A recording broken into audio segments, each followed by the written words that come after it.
लफाजी कह लें वो है, और असल बात जो अयाज साहब भी कह रहे हैं कि फिर मामला जहाँ तय होने हैं वहाँ पर पाकिस्तान तहरीक इंसाफ बात करेगी तो बानी को रिहाई मिलेगी। बात करने को तो तड़प रहे हैं, रोजाना की बुनियाद पे कहते हैं मैं सिर्फ आपसे बात करूंगा, फिर कहते हैं आप जंगल के बादशाह हैं, आप बादशाह कहलवा लें अपने आप को, और क्या क्या लकब नहीं दिए उन्होंने पाकिस्तान की फौज को और इस्टेब्लिशमेंट को। और इसी दौरान उन्हें महारंग बलोच भी याद आई कि जाके इस तहरीक में महारंग बलोच से भी मदद लेनी है, जिसको फौज ने कहा कि ये फितनतुल हिंदुस्तान है और ये पेमेंट रिसीव करती हैं और इनके खर्चे कौन पूरे करता है, सारा सब कुछ। तो खान साहब का तो स्टाइल है ना ये वाला काम कि भाई ठीक है अगर मैं नहीं हूं तो फिर कुछ भी नहीं है, ये इनकी पार्टी के लोग भी कहते हैं खान नहीं तो पाकिस्तान नहीं। तो ये बात खान साहब के समझने की है।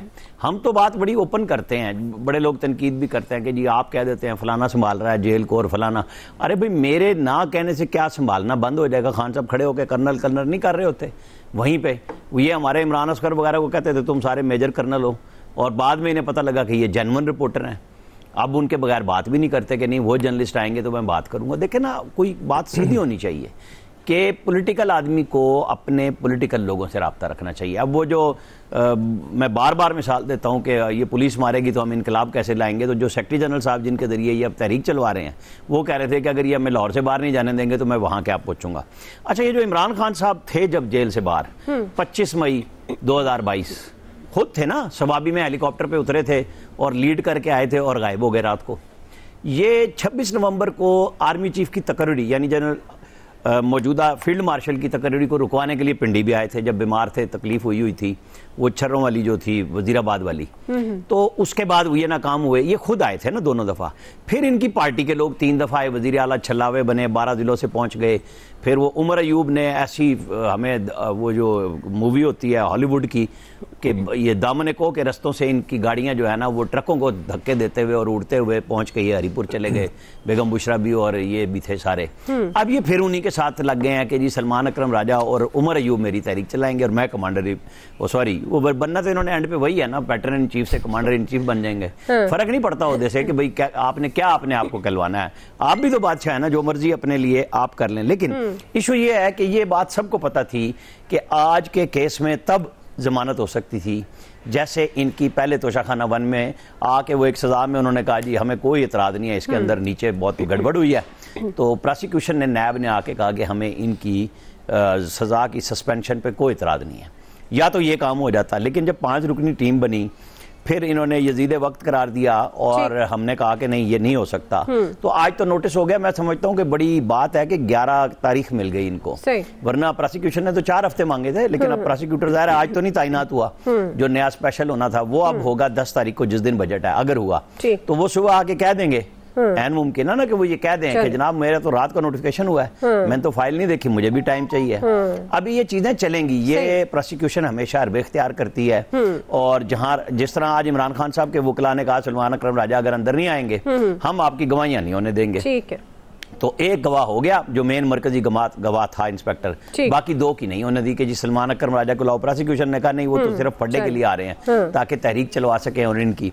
अब आप ये जरा समझ लें सिर्फ कि एक तहरीक जो इमरान खान खुद चला रहे थे वो भी कामयाब नहीं हुई, एक तहरीक वो जो लोगों को कह के चलवा रहे थे वो भी नहीं कामयाब हुई। अब जेल से जहां उनके लोगों की मिलने की मर्जी उनकी शामिल नहीं होगी कि कौन उनसे मिल सकता है या नहीं मिल सकता, तो जो बैठ के हिदायत देनी है वो किसको देंगे? फैसल फरीद चौधरी को देंगे। आज भी उनसे गपशप किया है, हमारे तो बड़े अच्छे दोस्त हैं, चलें तहरीकी चला लें उनके साथ। अब सलमान अकरम राजा तो नहीं चलवा सकेंगे। जी इलियास साहब, आपको 11 का भी पता चल गया ना क्या होना 11 जी बस। इलियास साहब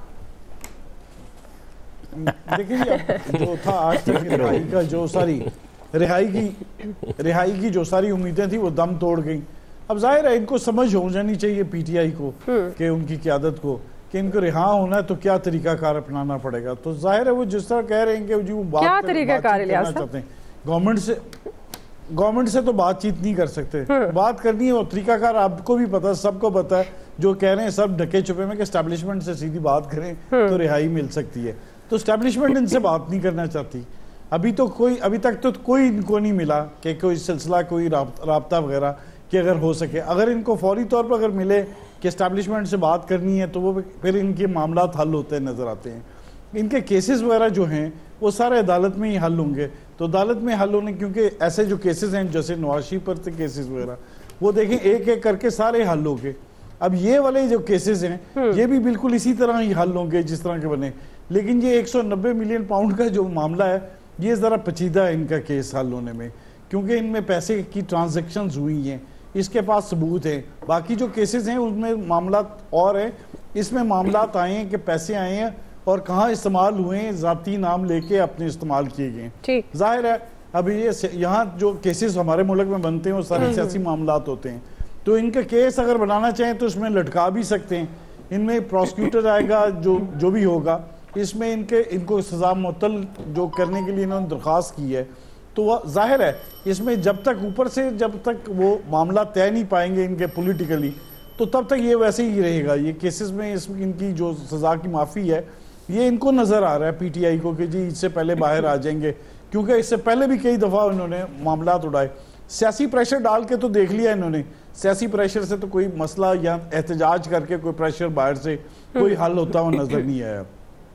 क्योंकि आप एक दफ़ा फिर करके देख लें, अब ये देखें एहतजाज किस लेवल का करते हैं, अगर पुरअमन तरीके से करते हैं या दूसरी तरह से करते हैं, जिस तरह भी करते हैं, लेकिन प्रेशर गवर्नमेंट इस पर कोई नहीं लेती, क्योंकि गवर्नमेंट को इनसे ये नहीं है। गवर्नमेंट को भी पता है कि ये जब तक मामलात इनके उधर से हल नहीं होते हुए दिखाई देते तब तक ये कोई फायदा नहीं। गवर्नमेंट तो इनसे मुज़ाकरात भी नहीं करने चाहते। अब यही है कि इनको कोई रास्ता, जो बाहर से भी डॉक्टर्स आए इनसे मुलाकात करके गए, डॉक्टर भी नाउम्मीद होके गए, क्योंकि डॉक्टरों को भी पता है कि अंदर से जुबानी पीटीआई है, वो मुज़ाकरात वगैरह इनसे गवर्नमेंट से नहीं करना चाहते, वो उधर ही करना चाहते हैं, और जो शराइत वगैरह हैं वो उस पर मामला तय नहीं पा रहे। जाहिर है इसके लिए कोई इनको सियासी मसला तय करने के लिए आपस में लचक पैदा करनी पड़ेगी। ये उस वक्त तक ये मसले इसी तरह जू के तू रहेंगे। सही जी, शकील अंजुम साहब एक अगर छोटी सी बात कर लूं, मुझे अपनी ये गुफ्तगू जो हम कर रहे होते हैं ना आजकल प्रोग्राम में, मुझे वो अब्दुल कादिर हसन का उन्वान याद आ जाता है उनके कॉलम का, गैर सियासी बातें, और वो सियासी कॉलम लिखा करते जी। वो मार्शल के दौर में गैर सियासी बातों के नाम से आते थे ना। वो जो शेर का, आपकी आवाज थोड़ी ब्रेक हो रही है जी। शकील अंजुम साहब,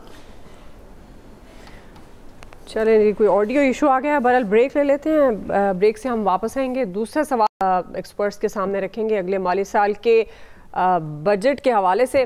तरक्याती बजट में सड़कों को तरजीह, तालीम, सेहत, बिजली के मंसूबे नज़रअंदाज, बजट में तालीम और सेहत के शोबे नज़रअंदाज क्यों, इस पर बात करते हैं। लेकिन अब शकील अंजुम साहब हमारे साथ हैं। क्विकली शकील साहब, अब जो हमारा पहला सवाल था, कानूनी रास्ता या एहतजाज काम आएगा? देखिए मेरा ये ख्याल है मसला है ना उनकी जात का, वो एक शेर का मिसरा है कि साफ छुपते भी नहीं, सामने आते भी नहीं। खान साहब की जब बातचीत होने लगती है, जो दरमियान में लोग, खास तौर पर वो लोग जो डॉक्टर्स और बिजनेस से आए, और उन्होंने एस्टेब्लिशमेंट से भी मुलाकातें की, खान साहब से भी की, और खान साहब जब मामला तय होने वाले होते हैं तो फिर एकदम बताया जाता है कि खान साहब अगर आप इस तरीके से रिहा होकर बाहर आएंगे तो आपकी जो पॉपुलैरिटी है वो खत्म हो जाएगी। लेकिन खान साहब को ये सोचना चाहिए कि एस्टेब्लिशमेंट से बात किए बगैर उनकी रिहाई मुमकिन नहीं है।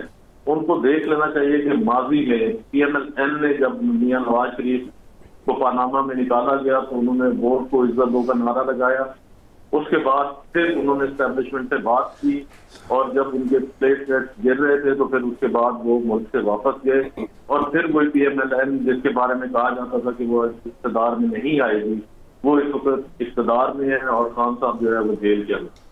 फिर आप अगर देखें मेमो गेट हुआ पीपल्स पार्टी का, मेमो गेट पे भी ऐसा लगता था कि जो सदर जरदारी हैं वो उस वक्त मुल्क के सदर भी थे और वजीर आजम भी